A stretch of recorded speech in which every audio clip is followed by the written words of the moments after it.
The Tower of London, rising against the London skyline, is one of England's most iconic landmarks. Yet beyond its majestic walls lies a history steeped in blood, a place where royalty once ruled, prisoners begged for mercy, and executioners sharpened their blades. Built to intimidate and protect, the tower evolved into a symbol of fear, where those who entered often met a grim fate. Its walls have witnessed betrayal, torture, and the agony of countless condemned souls. This is no ordinary historical monument. It is a fortress of death.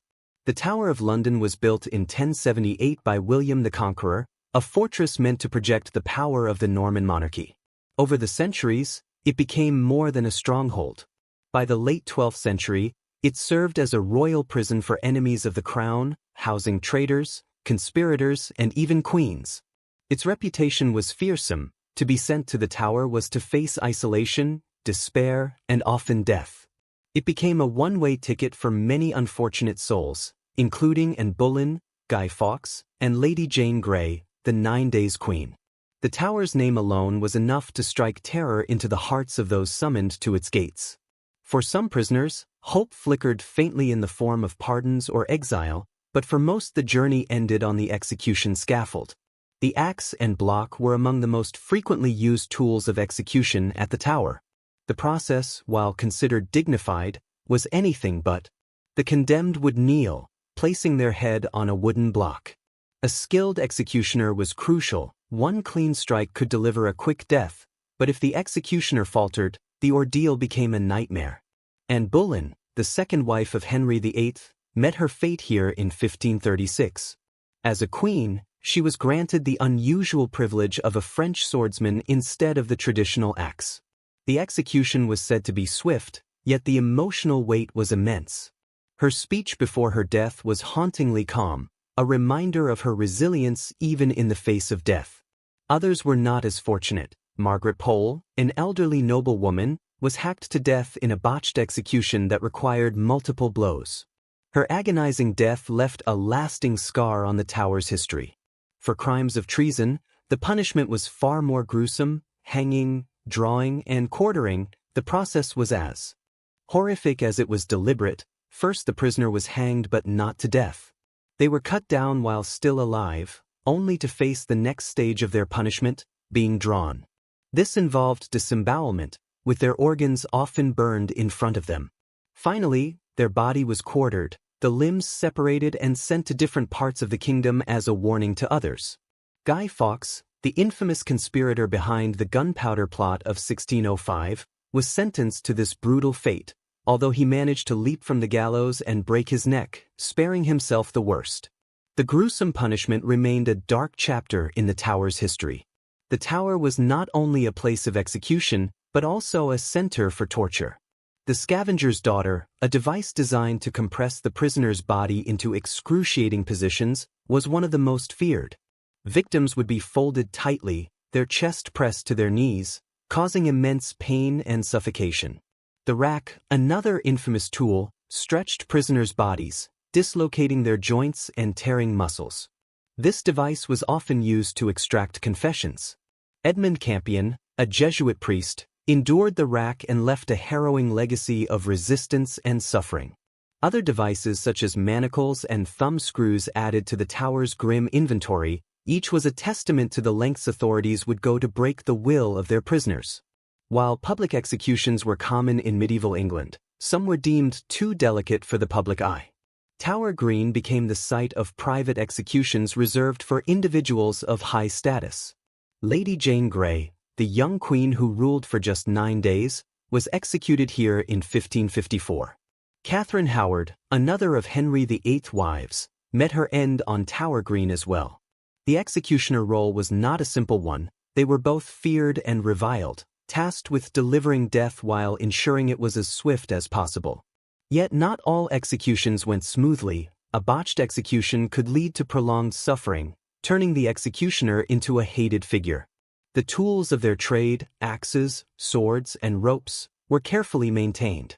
Executioners often wore masks to conceal their identities, protecting themselves from the wrath of the condemned and their families. Despite the gruesome nature of their work, Executioners were an essential part of the system.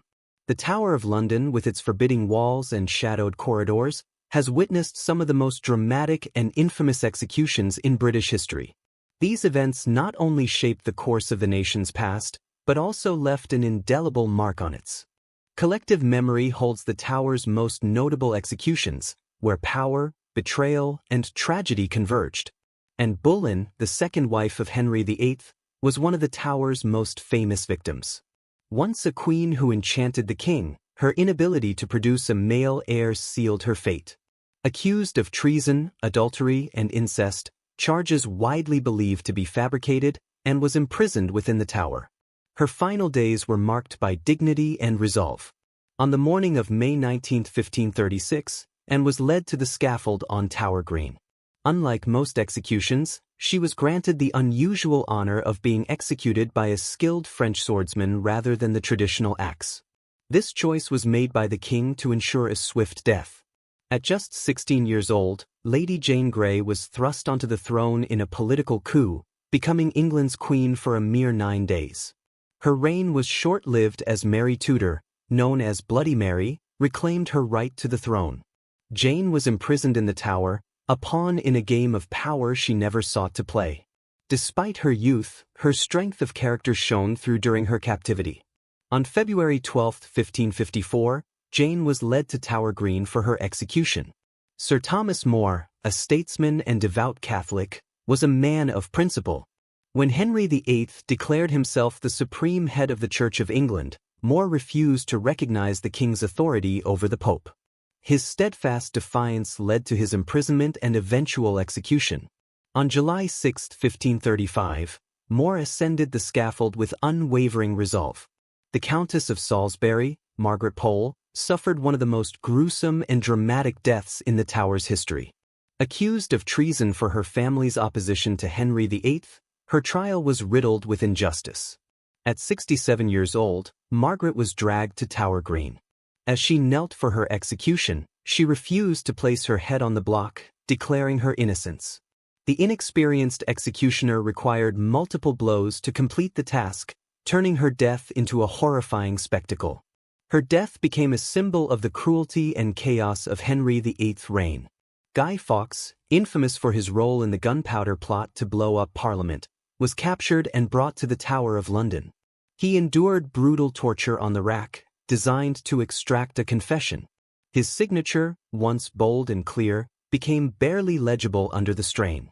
Fawkes was sentenced to be hanged, drawn, and quartered, a punishment reserved for traitors. However, on January 31, 1606, as he was led to the gallows, he leaped from the scaffold, breaking his neck and sparing himself the agony of the full punishment. Catherine Howard, the fifth wife of Henry VIII, faced the same tragic fate as Anne Boleyn. Accused of adultery and treason, she was arrested and imprisoned in the Tower. Just a teenager when she married the king, Catherine's youthful mistakes and enemies at court sealed her fate. The Tower of London stands as a testament to the troubled history of Britain. Its stones have borne witness to ambition, betrayal, and tragedy, where the powerful and powerless alike met their end. These dramatic executions are not merely tales of the past, they are reminders of the human cost of power, the weakness of justice, and the lasting strength of those who faced death with dignity. The Tower, a fortress of history, keeps their stories haunting and eternal. Executions were more than punishments, they were shows. Crowds gathered to witness the condemned's final moments, a horrible form of entertainment. The executions served as both a warning and a display of the Crown's authority. But as time passed, public opinion shifted, the once accepted cruelty of executions began to disgust the people. By the 19th century, views toward punishment had changed, leading to the final end of public executions. The Tower of London's role as an execution site came to an end during World War II. The last person executed here was Joseph Jacobs, a German spy, in 1941. By then, the Tower's bloody history had given way to its role as a historical monument. Today it stands as a reminder of England's troubled past. Its stones echo with the cries of the condemned, a clear reminder of the cost of power and control. The Tower of London remains a symbol of both strength and fear. Its walls tell stories of betrayal, loyalty, and the hard truths of medieval justice. As visitors walk through its corridors, they are reminded of the lives lost within its shadow. The tower is not just a monument, it is a storyteller, keeping the memories of those who met their end in its hold. As night falls, the tower rises in the darkness, its silhouette a chilling reminder.